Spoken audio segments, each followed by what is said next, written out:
Assalamualaikum warahmatullahi wabarakatuh. Mari kita buka kembali Mushaf Al-Quran. Semula direncanakan juz 28. Cuma tadi informasinya yang di Masjid Takwa sudah dimulai juz 28. Terus sekarang yang di sini kita mulai juz 27. Coba juz 27 ini dimulai di tengah-tengah surat Al-Zariyat. Kita awali dari awal surat Al-Zariyat. Ya, surat 51. Surat 51, surat Al-Zariyat.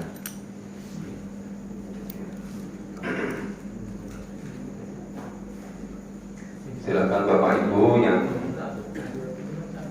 ingin membuka Mushaf Al-Quran, silakan. Bisa juga surat Al-Zariyat mulai ayat 1. Surat Al-Zariyat surat ke-51 mulai ayat 1.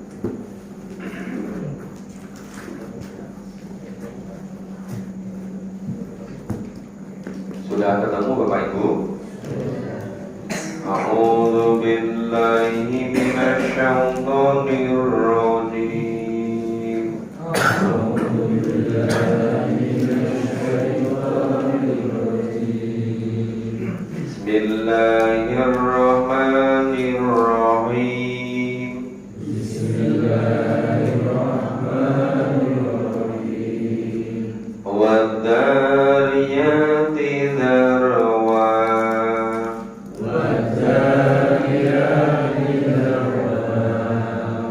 Falhamilati wiqra.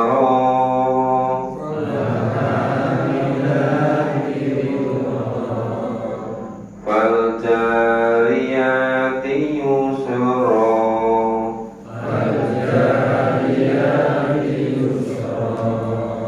Falmuqassimati amra.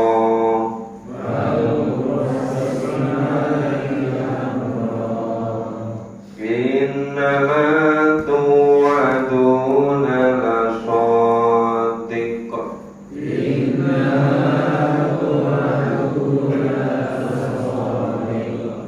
Wa inna dina lawaqi'.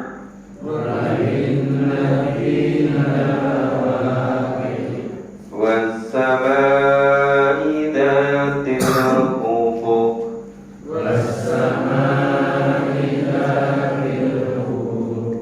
Innakum lafi qawlin mukhtalif.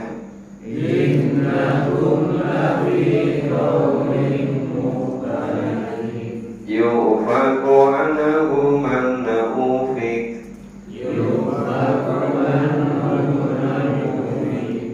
Qutilal kharasun.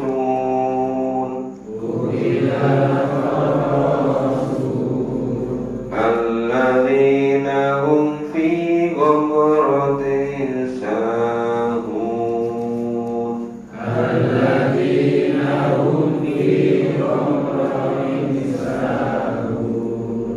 Yas'aluna ayyana yaumuddin.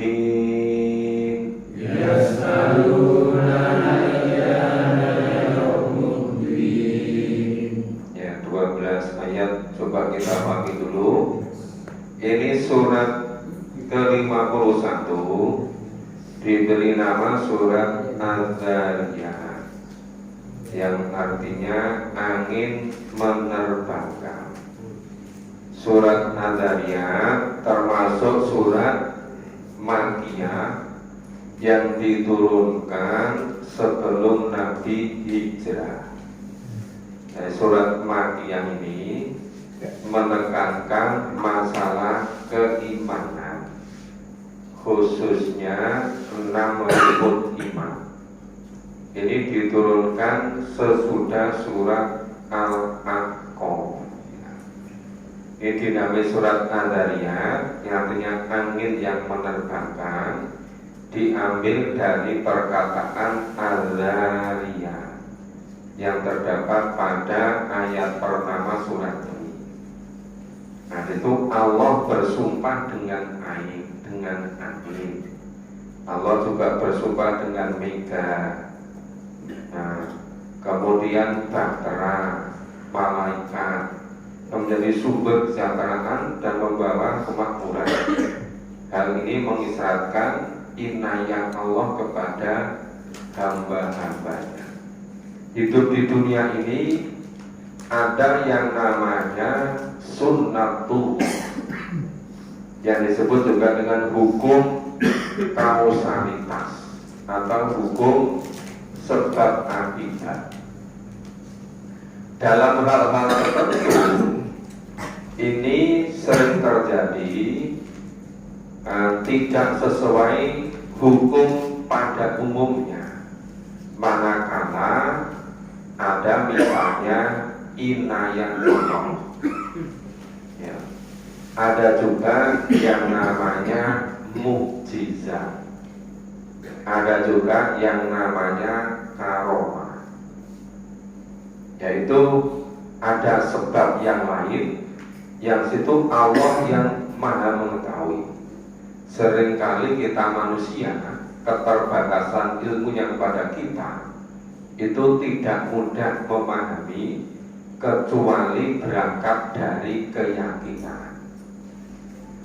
Nah, makanya ini sebagian besar Al-Quran itu turun periode Mekah itu masalah keimanan.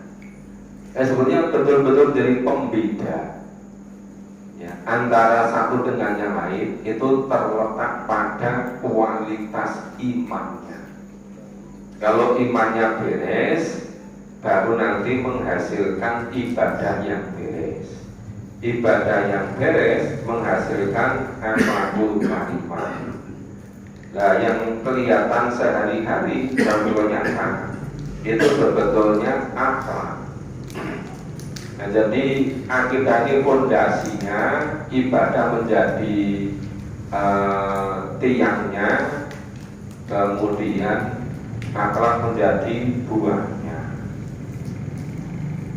Ya, banyak kalau Aisyah ditanya seperti apa akhlak Nabi, itu karena kulu Quran. Akhlak Nabi itu Al-Quran. Itu maksudnya tidak mungkin bisa mencapai akhlak kecuali berangkat dari ibadah. Nggak bisa sampai ibadah kecuali berangkat dari keimanan. Jadi kalau misalnya pendidikan langsung inginnya itu kepada akhlak tanpa melalui ibadah, kalau sebenarnya apa itu akidah, itu sulit akan bisa mencapai hasil. Karena pendidikan yang dilakukan oleh Allah, mendidik Nabi dan para sahabat, ya itu dari 114 surat, itu 82 surat lebih itu surat Makkiyah. Itu masalah keimanan. Yaitu sedikit pengantar kita memahami apa untuk memudahkan. Dan kita pahami ayat pertama, wadariyati darwa, demi angin yang menerbangkan debu dengan sekuat-kuatnya, walhamilati wikro, dan awan yang mengandung hujan. Ini sebetulnya memberikan konteks ya, untuk supaya manusia itu fokus perhatiannya. Demi angin, demi yang menerbangkan debu dengan sekuat-kuatnya. Ini kalau di lingkungan kita, kalau di musim penghujan begini nggak begitu kelihatan. Tapi kalau di Timur Tengah, di Asia Barat atau di daerah Afrika, itu debu kalau ditiup angin kelihatan sekali. Makanya di sana itu sebelum ada COVID pun orang biasa pakai masker, karena untuk sebagai penyaring ya. Berbeda dengan yang di daerah kita, karena debu tidak begitu berterbangan kena angin. Kecuali kalau kemarau panjang ya. Kemarau panjang tidak ada yang berdebu, pasir itu kena angin, itu bisa ini menerbangkan debu sekuat-kuatnya. Kemudian awan yang mengandung hujan, ya proses kausalitas sebab akibat turunnya hujan itu kan memang dari air laut yang kena sinar matahari, kemudian terjadi uap, kemudian terbawa oleh angin pada tingkat kedinginan tertentu, kemudian bisa menjadi hujan. Dan kapal-kapal yang berlayar dengan mudah. Ini semuanya nanti menunjukkan kekuasaan Allah. Allah Maha Kuasa. Jadi Allah menerbangkan debu-debu karena dihembus dengan angin. Allah menjadikan hujan. Allah menjadikan kapal-kapal berlayar dengan mudah. Kenapa kapal berlayar dengan mudah? Dulu ketika Al-Quran ini diwahyukan, itu belum ditemukan kapal mesin. Jadi seperti kapal yang dibuat sejak Nabi Nuh alaihissalam. Nabi Nuh kira-kira berapa generasi dari Nabi Adam? Mungkin 10 generasi. Itu sampai Al-Quran ini diwahyukan, itu belum ditemukan kapal mesin. Karena mesin itu ditemukan baru abad ke-16an, revolusi industri. Nah, sehingga ini abad ke-7 Miladiah itu belum ditemukan mesin kapal. Jadi jalannya kapal ditentukan oleh layar, yang layar itu ditiup oleh angin. Makanya kalau berlayar itu sore hari hembusan angin dari daratan ke laut. Nah kalau tengah malam itu dari laut ke darat. Jadi arah angin itu memudahkan manusia untuk berlayar dan memudahkan untuk mengarungi lautan. Kemudian demi malaikat-malaikat yang membagi urusan, itu yang disebut dengan membagi urusan, itu membagi-bagi ya, urusan kepada makhluk. Ya, malaikat sebenarnya melaksanakan perintah dari Allah. Jadi seperti perjalanan bintang-bintang, menurunkan hujan, memberikan rezeki dan sebagainya. Itu kalau sekarang mungkin posisi bintang itu tidak begitu penting orang melakukan perjalanan, karena sekarang sudah ada arah yang lebih tepat, ada GPS macam-macam. Tapi ketika Al-Quran diwahyukan, baik itu jalan di lautan mau jalan di daratan, di padang pasir, itu arah itu mudah diketahui melalui posisi bintang. Sehingga tanda-tanda alam melalui kalau kita posisi di sini itu kira-kira jam sekian. Itu mereka betul-betul mengenal itu ketika zaman Al-Quran diturunkan. Nah, maka di sini malaikat yang membagi-bagi urusan, termasuk tadi ngatur di mana turun hujan, di mana rezeki itu dibagikan dan turunkan wahyu gitu. Dan sesungguhnya hari pembalasan pasti terjadi. Jadi tadi yang ayat 1, 2, 3, 4, 5 itu sebetulnya memberi konteks supaya manusia menyadari betapa Allah Maha Kuasa. Nah, kemudian masuk pada intinya itu pada ayat 6. Wa inna dina lawaqi. Dan sesungguhnya hari pembalasan pasti terjadi. Nah, ini yang manusia pada umumnya tidak percaya, tidak iman adanya kehidupan di alam akhirat. Iman kepada kehidupan di akhirat.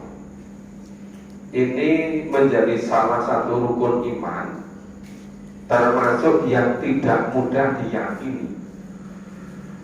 Ya. Nah itu padahal itu menjadi kunci penentu. Kalau orang itu tidak iman adanya kehidupan yang sebenarnya hidup di akhirat, orang itu orientasinya hanya duniawi. Ya. Jadi hidup ini hanya serba duniawi, jadi pertimbangan. Ya, pertimbangan duniawi itu kehidupan mungkin terkait dengan harta, terkait dengan tahta, terkait dengan kedudukan, posisi, terkait dengan kehormatan, terkait dengan yang sifatnya itu sementara duniawi. Itu kalau orang tidak iman, tidak percaya bahwa hidup yang sebenarnya adalah hidup besok di alam akhirat. Maka di sini wa inna dina lawaqi, dan sesungguhnya hari pembalasan pasti terjadi, yaitu di akhirat. Dan demi langit yang mempunyai jalan-jalan lain. Ini yang dimaksud dengan jalan-jalan, itu ada garis tidar, ada bintang-bintang, ada planet-planet.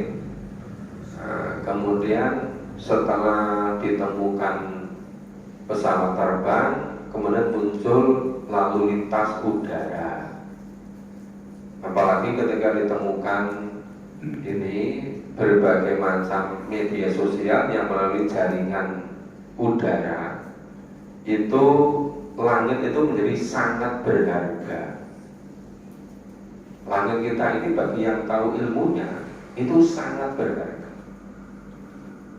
Dulu waktu kami kecil tinggal di desa, ya yang namanya bekerja itu ya mencangkul ke sawah, ya itu sambil berangkat sekolah ke madrasah saja nyambi mampir sawah, nyari rumput untuk ngopeni sapi dan seterusnya. Yang namanya bekerja itu biasa pada alam itu. Kekayaan yaitu berapa sapi yang dimiliki, berapa luas pekarangan yang dimiliki, berapa pohon yang bisa menghasilkan. Ada pohon kelapa, ada pohon melinju, pohon macam-macam itu. Nah, begitu di kota, ternyata kekayaan itu pelan-pelan di tepi jalan yang bisa untuk promosi itu. Dan itu hasilnya lebih besar daripada tanah yang satu pantol gitu kan. Dan lebih kesini lagi, ternyata yang hasilnya besar itu yang mampu menggunakan jaringan ruang angkasa ini. Iya kan?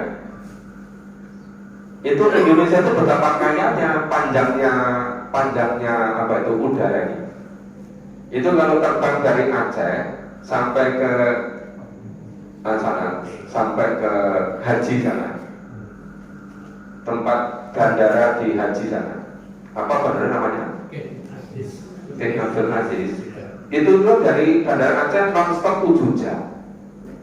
Itu kalau terbang dari bandara Aceh ke timur sampai bandara Papua di sana, kira-kira juga 7 jam.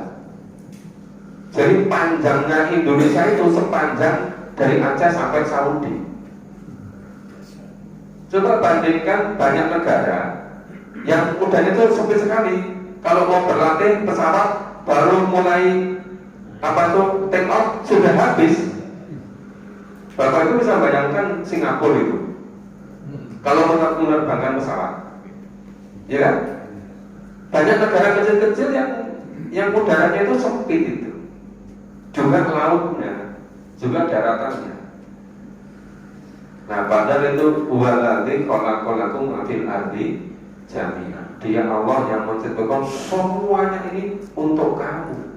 Kamu itu yang diajarkan dalam Al-Quran. Cuma masalahnya kita itu hidup tidak seperti hidupnya zaman-zaman kejayaan Islam. Tidak seperti zaman Nabi, para sahabat, Khulafaur Rasyidin sampai 700 tahun berikutnya. Itu berangkatnya semuanya itu dari Quran dan Sunnah, ngebahas apa saja.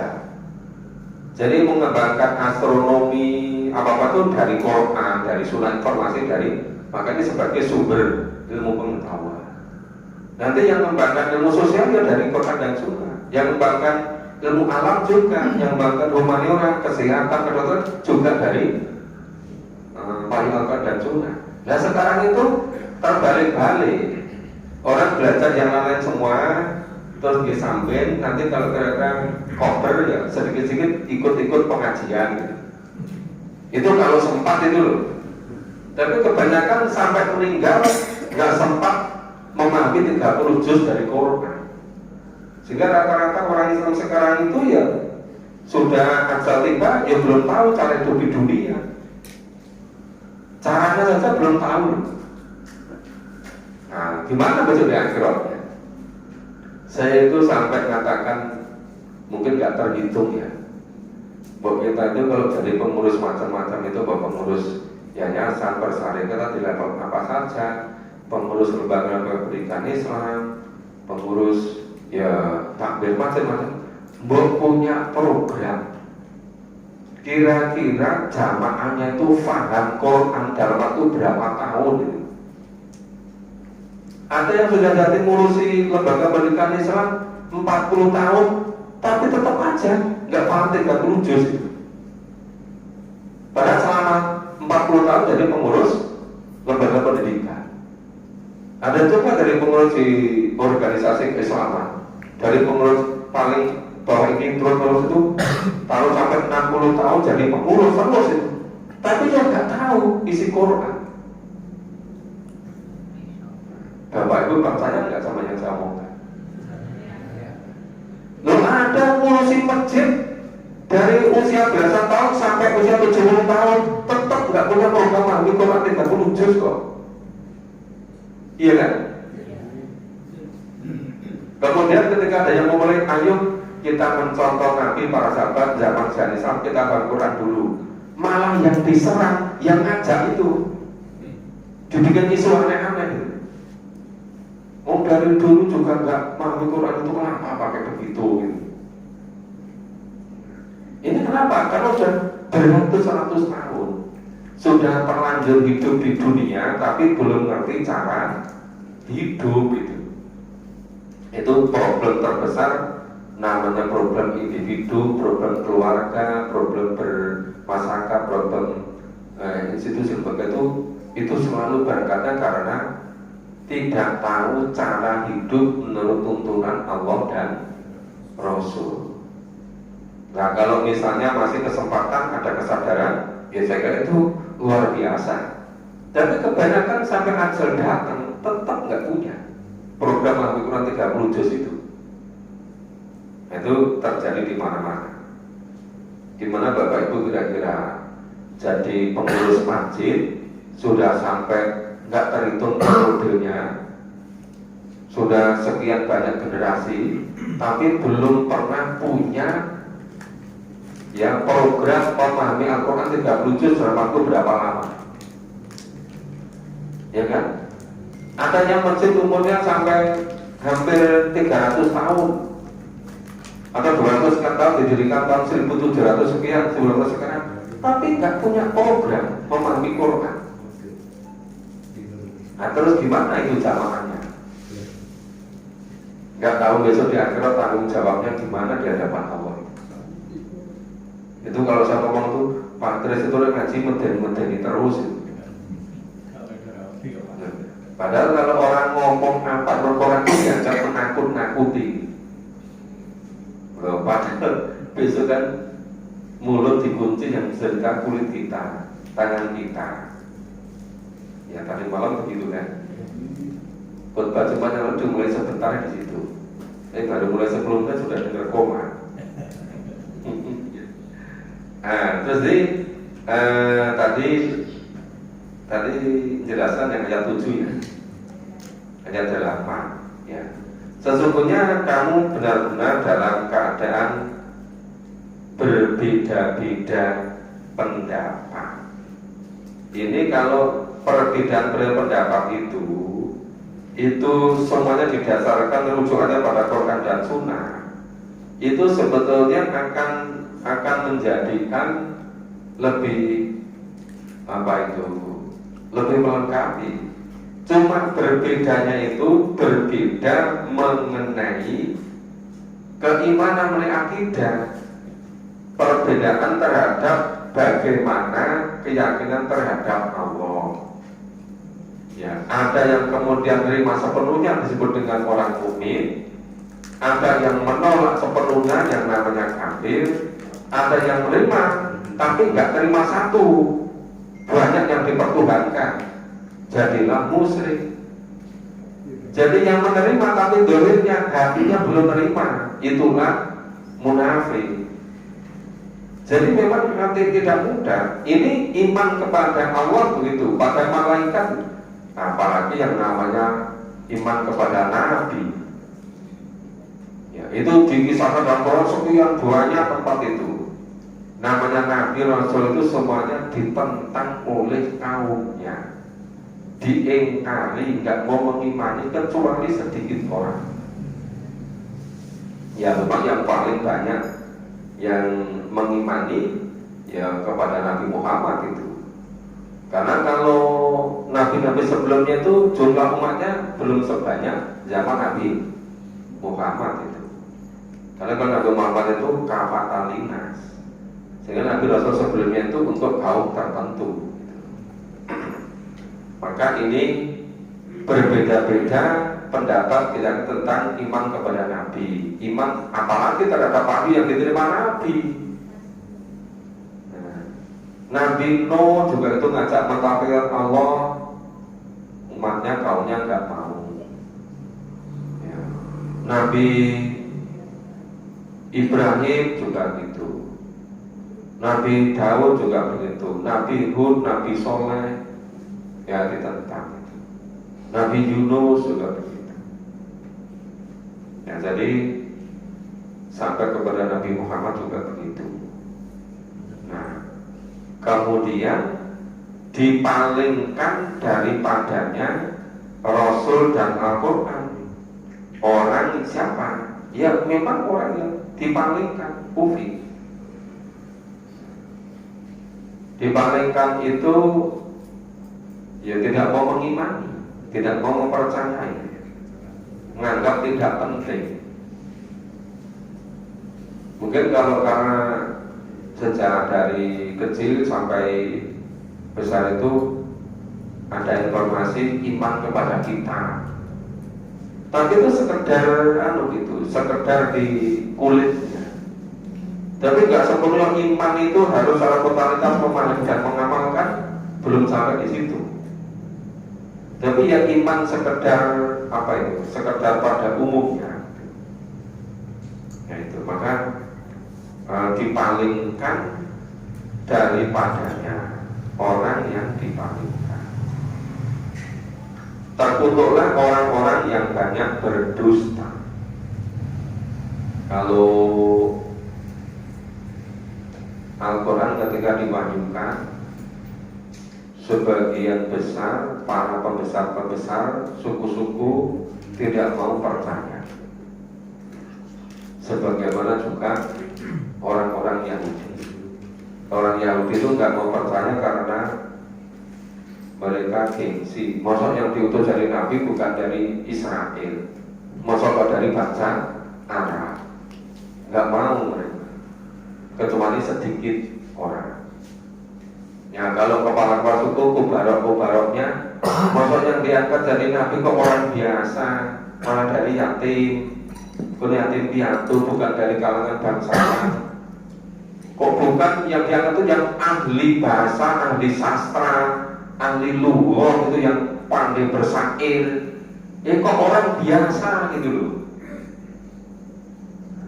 Makanya yang awal-awal yang mengikuti percaya iman Nabi itu orang biasa-biasa. Karena orang-orang yang konservatif itu gengsi, nggak mau, malah ada yang minta itu mau beriman asal orang-orang biasa itu dikeluarkan dulu, tidak beriman, nanti biar bergengsi. Masa bangsawan pembesar-pembesar suruh bersama orang-orang biasa, nah nanti kan menurunkan prestisnya gitu kan, menurunkan gengsinya. itu 1001 sebab ya, orang itu tidak percaya, bahkan membuat-buat sendiri, mengatasnamakan Allah atau Rasul. Ya, ini namanya dusta.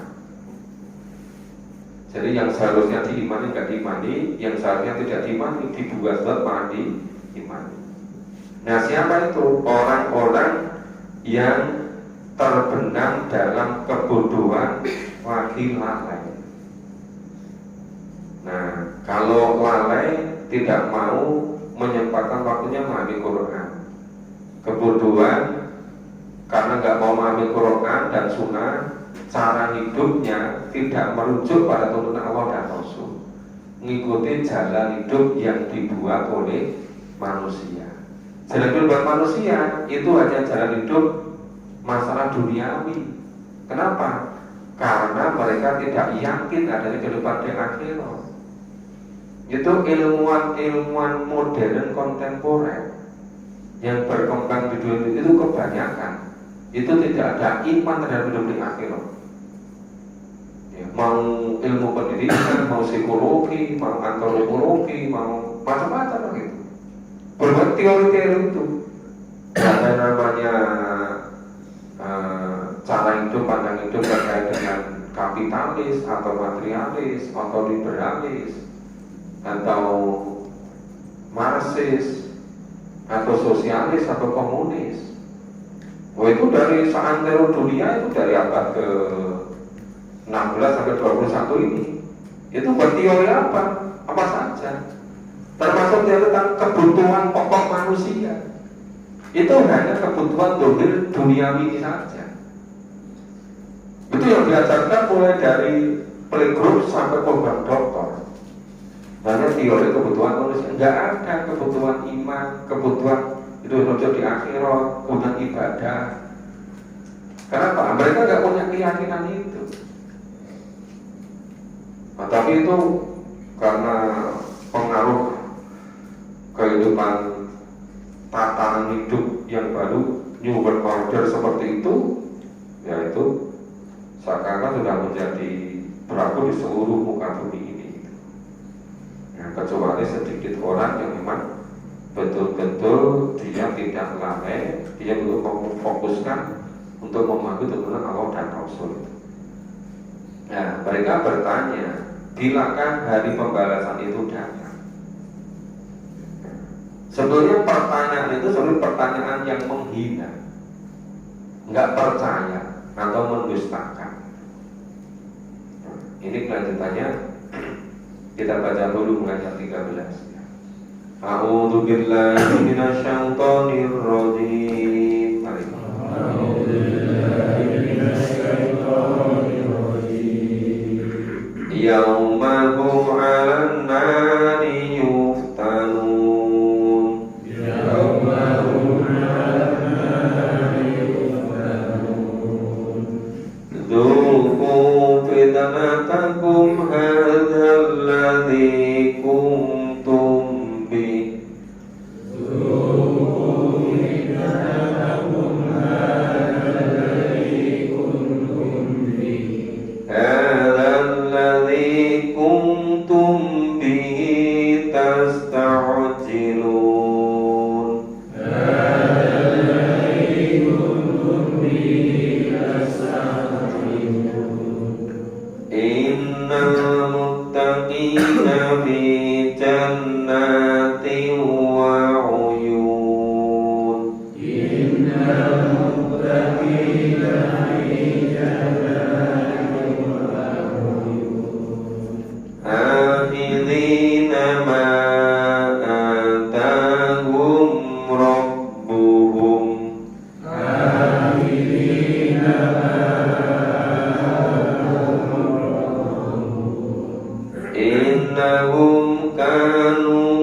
أفلا تبصرون وفي أنفسكم أفلا تبصرون وفي السماء رزقكم وما توعدون وفي السماء رزقكم وما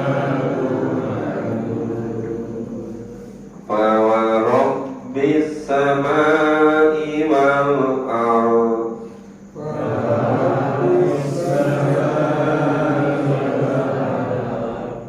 إنه لحق مثل ما أنكم تنطقون إنه لحق مثل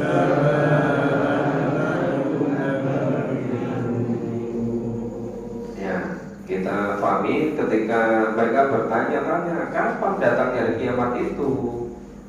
Itu yang namanya pertanyaan yas'aluna ayyana yaumuddin. Itu tuh jawabnya itu luar biasa banyaknya. Cuma untuk sekedar memperjelas, dijelaskan khulasohnya, intisarinya, yaitu yaumahum 'alan nari yuftanun, yaitu pada hari ketika mereka diazab di atas api neraka.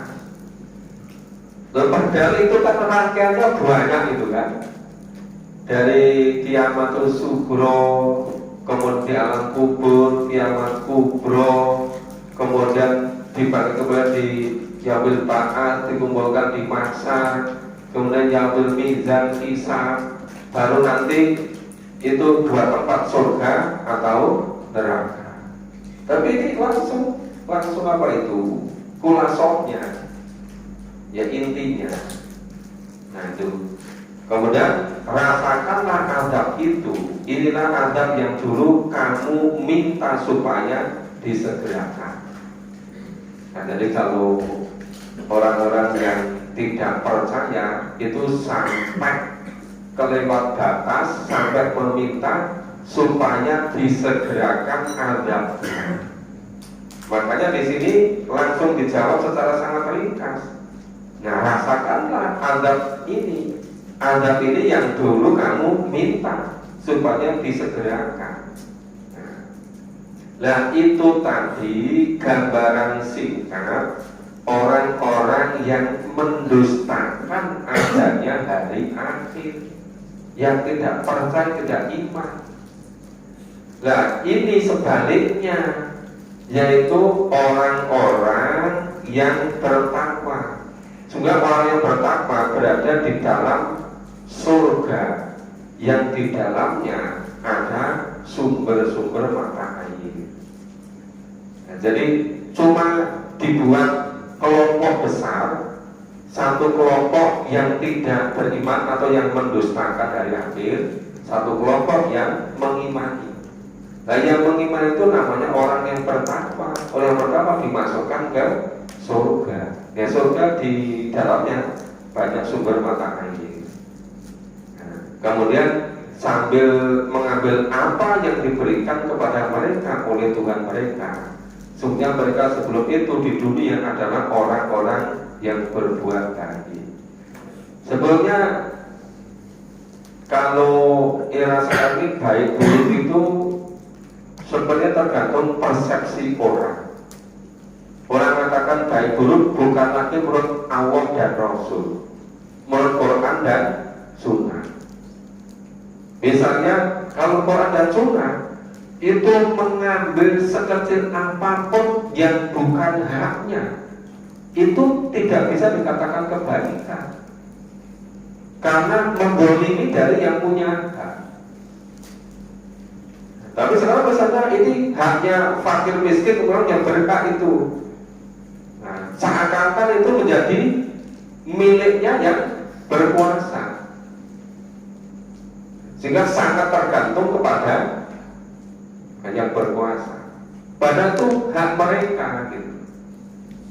Malah sekarang sedang ngetren kan, Misalnya korupsi 7 triliun, nanti bisa bersih ngajak umroh orang berapa ratus itu kan. Nah, sedang tren begitu gitu.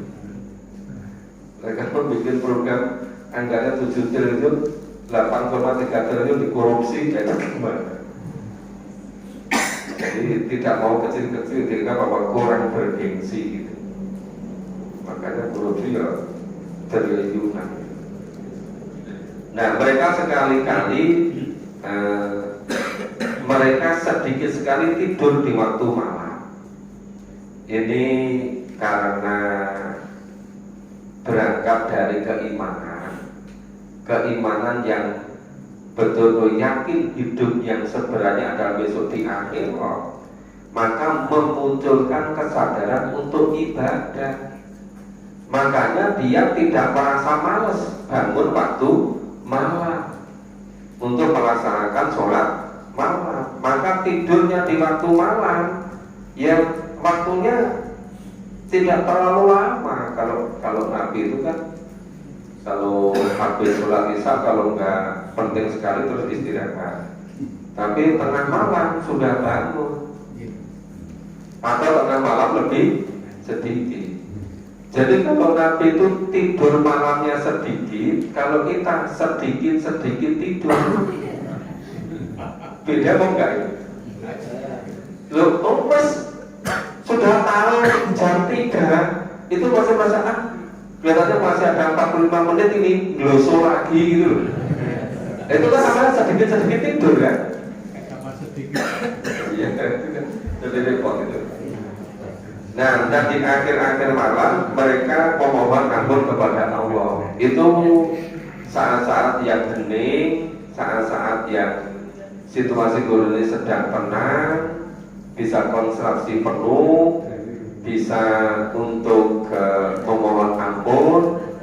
Itu waktu kalau digunakan untuk memahami Quran juga cepat paham. Makanya kalau punya kebiasaan misalnya bangun jam 2.30, mungkin punya waktu 1 jam untuk memahami Quran, itu jauh lebih efektif daripada siang hari 2-3 jam.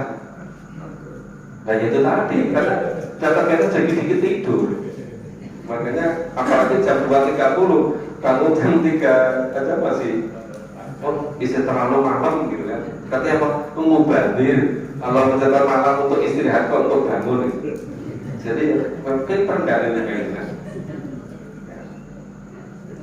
Dan pada harta mereka ada hak untuk orang miskin yang meminta dan orang miskin yang tidak mendapatkan bagian atau tidak mau meminta. Jadi ada orang miskin yang memang dia itu menjaga kehormatan dirinya, termasuk orang-orang yang ifah, termasuk orang-orang yang tidak mau meminta-minta.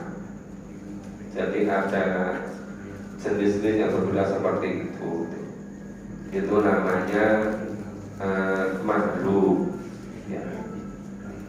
Dan di bumi itu terdapat tanda-tanda kekuasaan Allah bagi orang-orang yang yakin. Ya semua penciptaan semesta ini semuanya penuh dengan tanda-tanda kekuasaan Allah. Nah, apalagi juga pada diri manusia. Maka bagi anfusikum apakah tubsirun, maka pada dirimu sendiri, mengapakah kamu tidak memperhatikan? Ini orang kalau menekuni alam semesta itu menemukan berbagai macam ilmu, tak terhingga banyaknya jenis ilmu.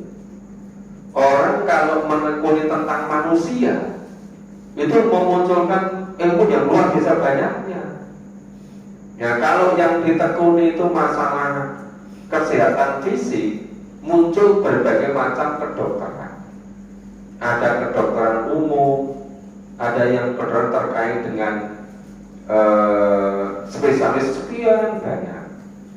Nanti kalau yang menekuni di bidang kesehatan jiwa, muncul berbagai macam ilmu.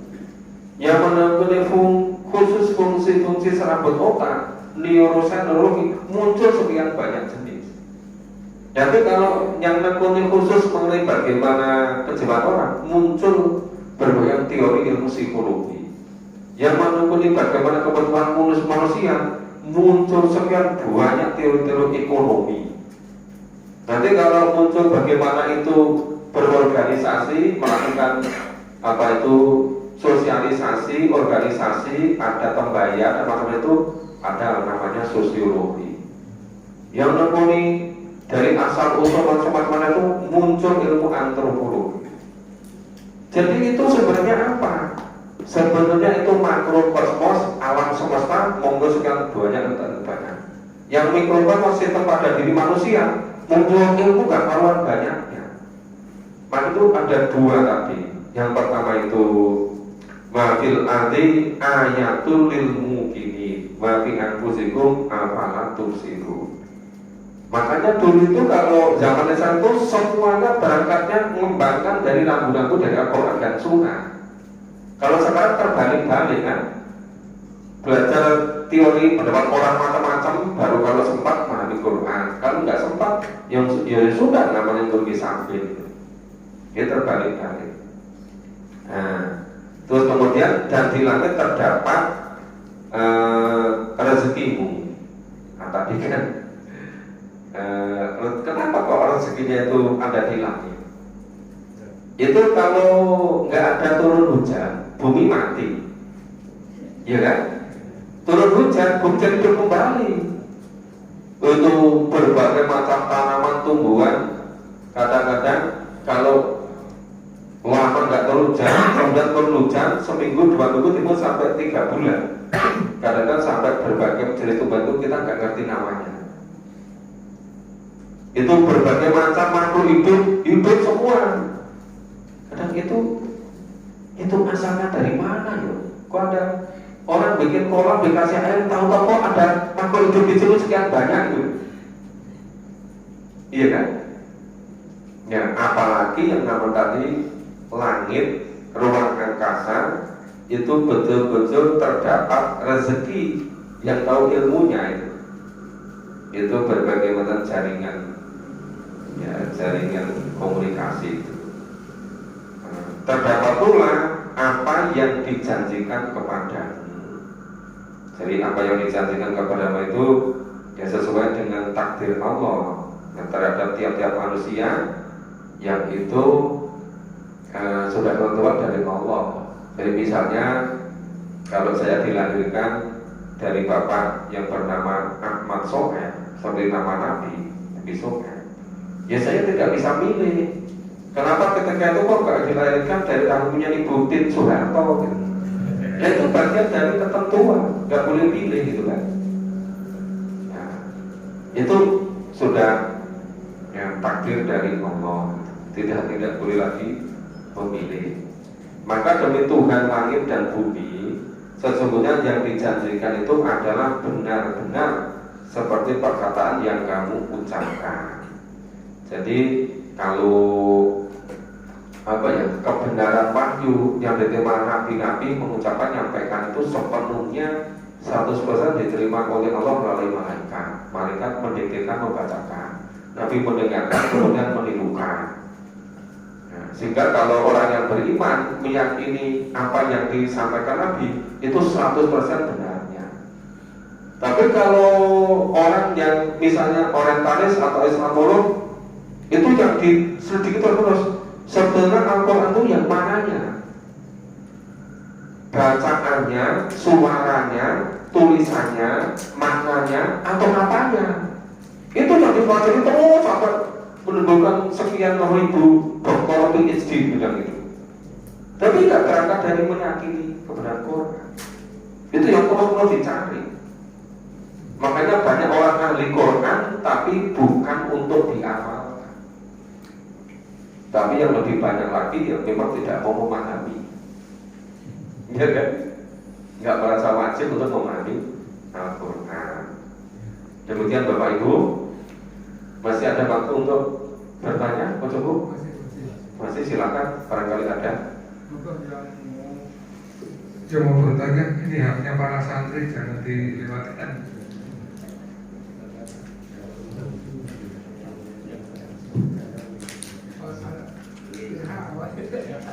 Silakan. Assalamualaikum warahmatullahi wabarakatuh. yang saya tanyakan tadi malam Pak, bukannya waktunya memang sudah terlalu lama kan. Saya tanyakan pada lain hari yaitu pada Manokwari. Jadi tadi malam itu banyak kajian yang menerangkan bahwasanya pada hari itu lisan manusia itu dikunci dan kaki tangan atau yang lain akan menjawab sendiri pertanyaan. Nah pertanyaannya gini Pak, apakah pada saat itu mulut itu masih bisa berdusta ketika ditanya oleh Allah? Mohon bertanya Pak, terima kasih. Yang di surat Fusilat ayat 20, 21, 22. Nah, kemudian ada di surat Yasin ayat 65, di surat An-Nur ayat 24. Itu ya kalau mulut dikunci, yang bercerita kulit. Kemudian mereka bertanya pada kulit, wahai kulit, kenapa kamu sekarang kok bisa ngomong? Kok semuanya kamu ceritakan? Itu yang di surat Fusilat ayat 21 kan gitu. Terus kulit jawab, nah, yang menjadikan bisa bicara itu Allah. Kalau mentakdirkan, ya semuanya bisa. Nah, jadi kalau nanti apa di akhir itu mulut masih bisa bicara, itu bukan waktunya lagi mulut bicara. Yang bercerita itu kulit, yang bercerita itu tangan, kakinya menjadi saksi. Jadi kenapa nantimu apa ini dikunci mulutnya? Yang karena apa? Nanti kalau yang cerita itu mulut nggak jujur lagi, karena biasa digunakan tidak jujur. Loh Bapak Ibu, kalau memperhatikan di pengadilan itu kenapa kok peristiwa satu itu bertolak belakang berbeda loh, 180 derajat loh. Yang nuduh ini dibawa ke sini, yang mau bilang dibawa ke sini. Jadi jane sing bener sing ndi. Padahal peristiwanya satu kan. Tapi di pengadilan itu kan wes dibawa ke sana kemari gitu. Itu peradilan di dunia Pak. Di akhirat besok, oh simple, nggak perlu pakai begitu gitu loh. Iya, jadi kulit ini semuanya merekam, jadi semuanya itu bercerita. Makanya kalau kita sudah mani Quran, kita berbuat atau tidak berbuat itu jangan hanya karena istrinya ada atau tidak, suaminya ada atau tidak. Ya mana ada itu, ya itu urusan manusia. Tapi yang penting itu besok di akhirat jangan tidak mau berbuat gara-gara istrinya ada, istrinya nggak ada, wah mumpung kesempatan ini nggak ada. Nggak bisa lagi begitu, ya kan? Karena yang menjadi saksi itu kulit kita, yang menjadi saksi itu yang bercerita itu tangan kita, kaki kita menjadi saksi. Nah, keimanan terhadap keberagaman ini yang membedakan orang hidup di dunia ini. Nah, kenapa orang sekarang yang diajarkan di semua terkait dengan keamanan itu kan tidak ada unsur ukhrawinya. Itu hanya semuanya itu serba yang empiris sekarang, yang bisa dilihat oleh indera, pendengaran, penglihatan, oleh rasa, kemudian dibikin sistem, ya kan? Termasuk di lembaga-lembaga pendidikan Islam belum menggunakan itu, pengawasan dari kulit sendiri. Makanya kenapa banyak di pesantren-pesantren, banyak sekolah Islam itu pencurian berpuluh-puluh tahun tidak bisa diputus mata rantainya, karena nggak gunakan kebenaran Quran. Ikut-ikutkan di pesantren itu juga dipasang CCTV gitu. Padahal seharusnya kalau yang ditanamkan itu keimanan, kalau yang itu dari saksi itu kulit sendiri, tangan sendiri, jauh lebih hebat daripada buatan manusia. Cuma itu nggak ditanamkan pada kehidupan sistem sekarang ini.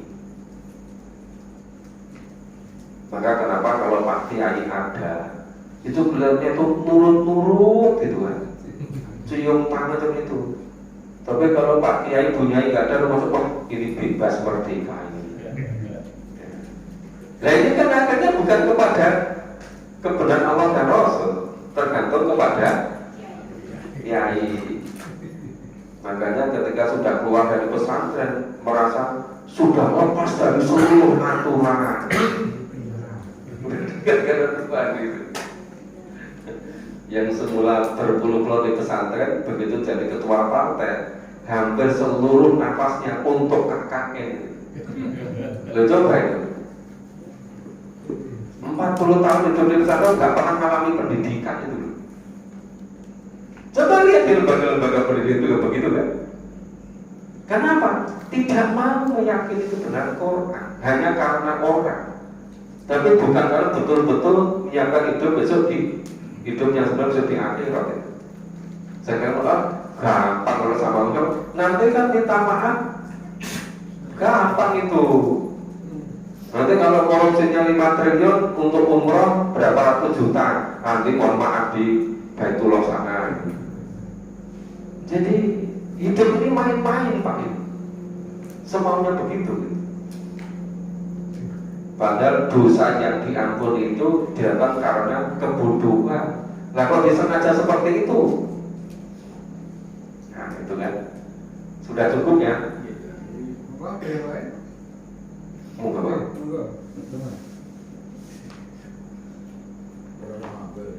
Ini sudah bersama-sama beliau itu dari tahun 2000 awal. Ini termasuk yang paling lama kebersamaan. Mbak.